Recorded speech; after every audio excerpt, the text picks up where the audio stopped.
Hey friend, if the weather widget is not showing on the taskbar on your Windows 11 computer, then please watch this video. I will guide you through the resolution procedure. Right click on the start button, select taskbar settings, and then you'll get the switch for widgets. If you turn it on, then the widgets icon will appear.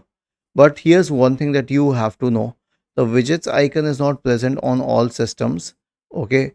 It is only if your system is updated to a version which supports widgets. So these days it would almost definitely be at that version. But if it is not, then go to the Windows Update tab on the list on the left hand side and click on check for updates in the right pane and make sure that it is updated to the absolute latest version.